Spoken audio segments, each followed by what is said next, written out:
Jamel Hill, a woman I used to respect. Or did I? I don't know. I remember I said I would hit that at one point. I don't know if I ever respected it. I don't know. I gotta go back and revisit that. I know I used to root for her. But now, she goes on Van Lathan's show, and this smiling girl whose head is always stuck to the side, she goes on this girl, their podcast show or whatever, and she defends Malika Hill, right? Surprise, surprise. And the problem I have with this, shouts out to the association too. And the problem I had with this is that they're linked to the same party of group. Van Lathan, Jemele Hill, probably this lady whose head is stuck to the side, probably thinks she's left eye. They seem to be stuck in the same group, like the same umbrella, the liberal umbrella, the left side, you would rather call them. They seem to be oblivious to whatever happens on their side of the ball. We're going to find you an out in this situation. But let me not speak before she speaks. All right? So she heard about all the criticism Malika Andrews been getting. And believe me, I went very soft on Malika Andrews. Believe me, I have.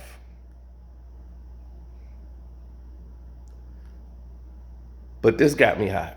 Because, the Ashies, as I call them, the Ashies and the incels decided that they wanted to either try to weaponize me against Malika or bring up the fact that she is just among a long list of black women at ESPN who hate black men. And it was just disappointing, but more than anything, Van and Rachel, to be 100% honest, it's hurtful. It's really, really hurtful. It's hurtful because a lot of the people saying that, they don't know how hard it is to get to where a Malika Andrews is, where I am. Malika Andrews is not even 30 years old, and she has her own daily NBA talk show. She was, I believe, like the youngest sideline reporter ever at the NBA Finals.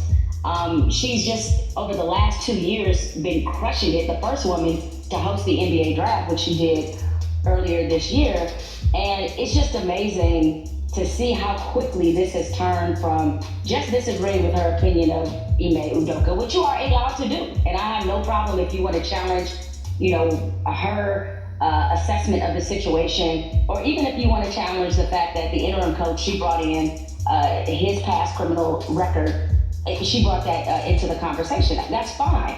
But where you lose me is when you start saying things like she hates black men, start posting a photo or photos of the person that she is allegedly dating, and using that as an indictment to come after her blackness. We look juvenile and silly by doing that. That's a pointless conversation. By calling her a sellout, a mammy, a bedwitch, all the things that I've been called to. And so that's the part to me that's really, really hurtful, and especially because, and I'm not saying they're the only ones, so that people don't misunderstand me, but especially seeing enough of a disturbing amount of it coming from black men. Jamel, baby, listen. You would have never done this. See, they're not going to question you. I would have been like, would you have made that mistake that I felt that she made by doing that? Going into someone's criminal career or criminal history or whatever they done in the past, which has no bearings on anything that they're talking about right now in present date and time. Her age is saying she's the youngest person to ever get this position without going through, well, why did she get the position? She's the youngest sideline reporter in ESPN history. She got it because of her ethnicity. It wasn't because of her qualifications. I'm not saying she's a bad sideline reporter. I'm just saying what others have said who are more qualified than me in journalism. She's not that good. She's not ready for that position that they're giving her. But it shows you, because they care about not looking racist than being racist, they will grab whatever they can that's closest to enough without actually being, and throwing that on your screen. If that makes any sense to you, Jamel Hill. You know what's going on. Van Lathan know what's going on. I don't think Left Eye know what's going on, but you two know what's going on. 100%. He knows black men are pissed because black men seem to be the victims on these shows. They're seeing the ones that's being ostracized. They're the ones that are seeing themselves looked at in feminine positions by this network, movie industries. They're not angry and vicious and violent. They just mad. They're being misrepresented. They're being misquoted. They're being used as product. And they might always have been on display and getting paid millions of dollars to be on display, to perform, but they've never felt like it. And y'all, the black woman, who they feel, okay, we got y'all in media now, y'all should have our backs. They don't have their backs. Y'all are worse because it's coming from you. They expect it from the other side. They don't expect it from you. So it's more of a disappointment than I'm angry and mad and trying to attack black men again by singling out black men are the ones that do it the most. We do it for a reason. You should know better. That's the point. You should know better, Jamel Hill. You should know better, Van Lathan. You should know. You a black man. You got to wear it everywhere you go. That's the reason you sitting in that chair and ain't at TMZ no more. Because you a black man who tried to speak for what you thought you was worth. And when they told you how much they respected how much you was worth, you know where you at now? Sitting in your house with them headphones on now, with a microphone in your hand. But you also showed it that, hey, I don't need them. I got another group. And wouldn't you know, that same group is protected and backed by the same people that came from your former masters. Now, Jamel, you still serving masters instead of serving yourself. You think you're independent. You think you have a platform to be heard. This is why your shows have been failing with Carrie Fisher. Y'all done had 2 shows together. They both have torpedoed out. No one's watching it because you used to have black men support. You don't really have that anymore. They're turned off and felt let down, especially in Detroit. You know, where you from? About this left-wing Michelle Obama, Barack Obama, Oprah Winfrey side of the fence.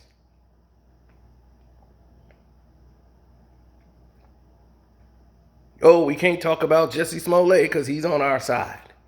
Oh, we can't talk about what this person did. Oh, we got to find out what affiliation they got first. And then we got to make some wiggle room for it. What she did was wrong. You didn't have to call her out for it. Said, hey, she's young. You're a professional. You know how to do it professionally. But don't sit here and try to pass the buck and pass the blame. Because you never really went over what it is that she did. Saying we should have an opinion about it. No, he asked you, what did you think about it? You still did not give an assessment. You came and tried to penalize men, black men, for feeling the way they did after you saying it was okay for them to do that. But it's not okay to point at the fact she's dating a white man. It's not okay to point out the fact that she's half Jewish. It's not okay to point out all the facts of the situation. Well, that's what we do here, babe.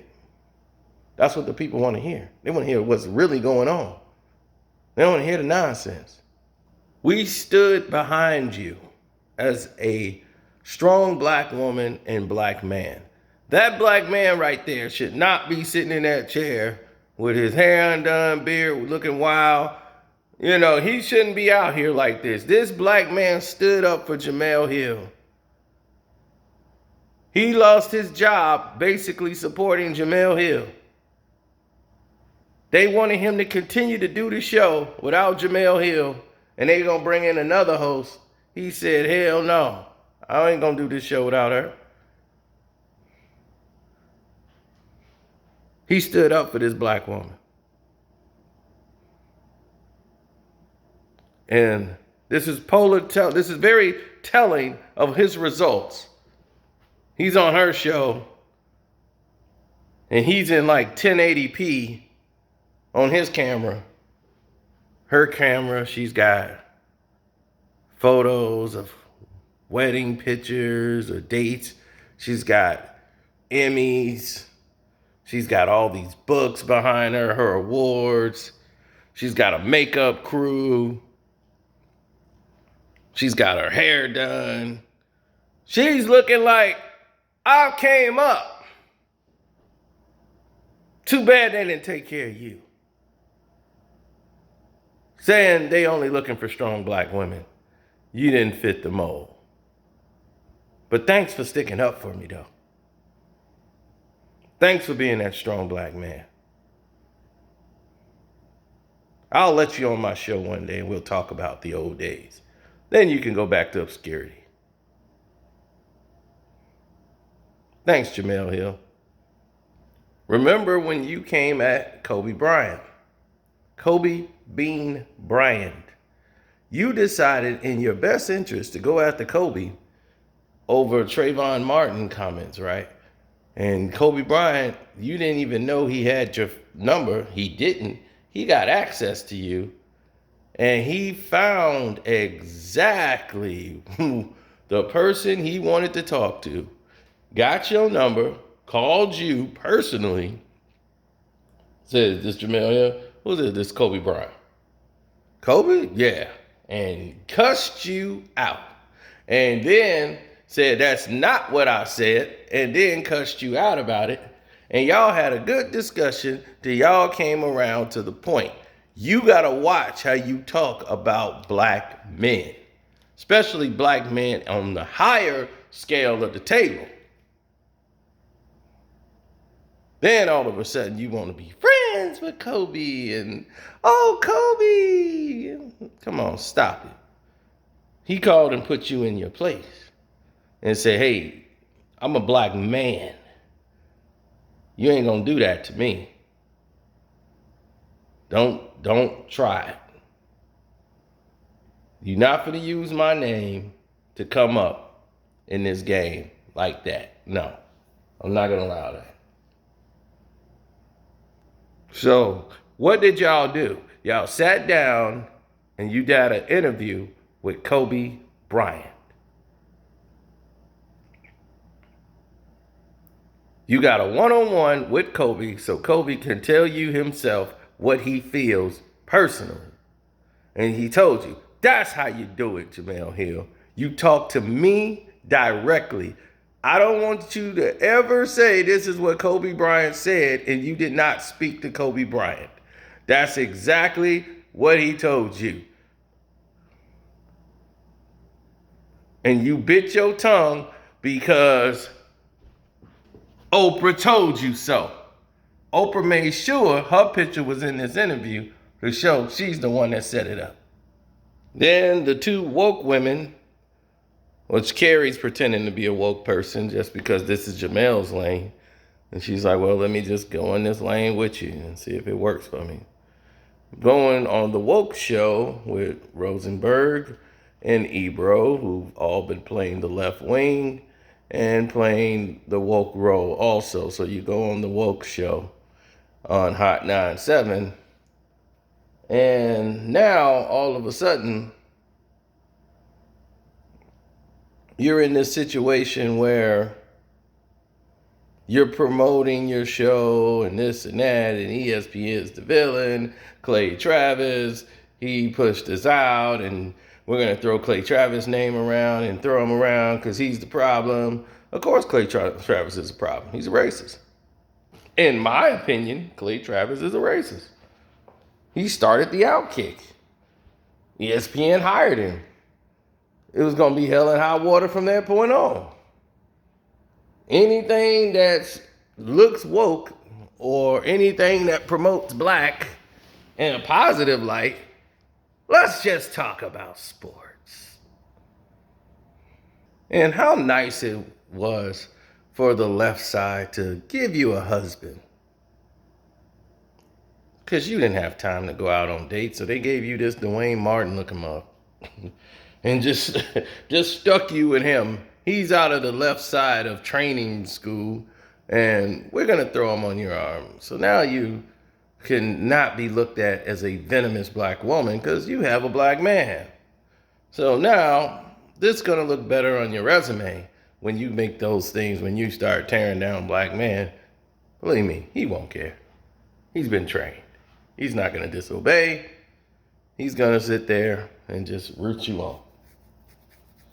All of this so that you can protect what? How does this help black people?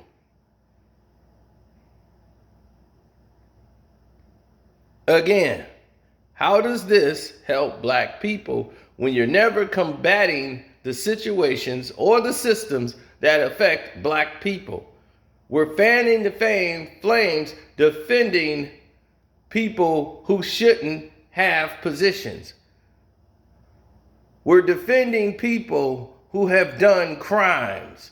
When we're defending people who have done senseless acts of morality and everything, but we're going to defend them if they're on our side. If it's wrong on the right side, that would be wrong on the left side. You get it? So you can't say Donald Trump is this animal and he's this wild guy if you're not going to say that about your own people that you're over there. Do you know the people that you're backing? They're just as savage.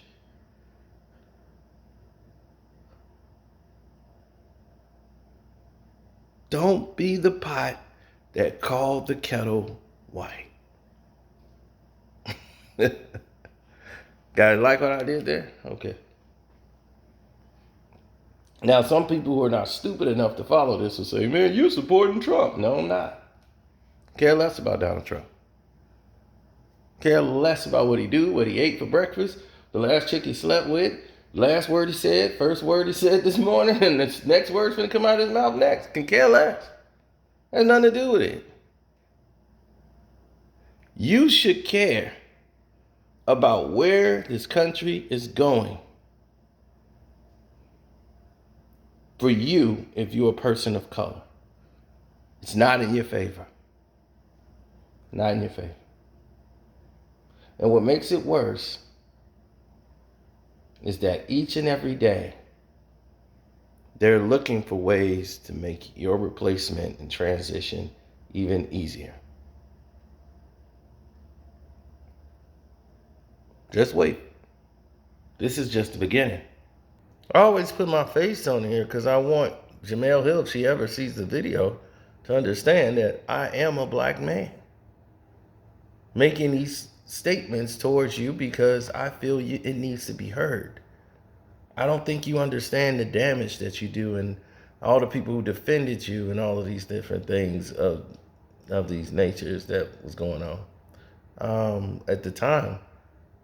Is I understand that you come from, single mom raising you in Detroit, Midwest. I'm from Chicago, so we roll with those tropes that, you know, being broke, coming into money and fame and all of these things, and you kind of blew up real in 2016, 15, around that time, and everybody started going Jamel Hill crazy, and they start putting you in movies and doing all these different things, TV shows, and you were on your ways to the stratosphere. And then by them attacking you at ESPN, we all had your back. And I said, ESPN is going to make Jemele Hill bigger by this. Because if she leaves the network, which she could do, and she should do, leave that network, she's going to the roof. They gave her the promotion she needed to coexist. But then she went full left and went full against black men. Empowering women without empowering the black man does not work. And that's what we got to get people out of. It is okay to call out your own. If you want to call out Jim Harbaugh for having an opinion on his choice of kids being born and not being born, or abortion and where he stands there, if you want to have that strong opinion on that, then you should be able to critique Malika Andrews in her statements and her reckless statements that she made. I don't care if you did it in private and just say, well, me and Malika addressed it in private, so I want to keep our conversation private about it, but we have spoke on it. You know how to talk. Don't come and deflect the question by throwing other questions that were not even mentioned as the issue when it's really not the issue. So on that note, it's your boy Carcino. Deuces.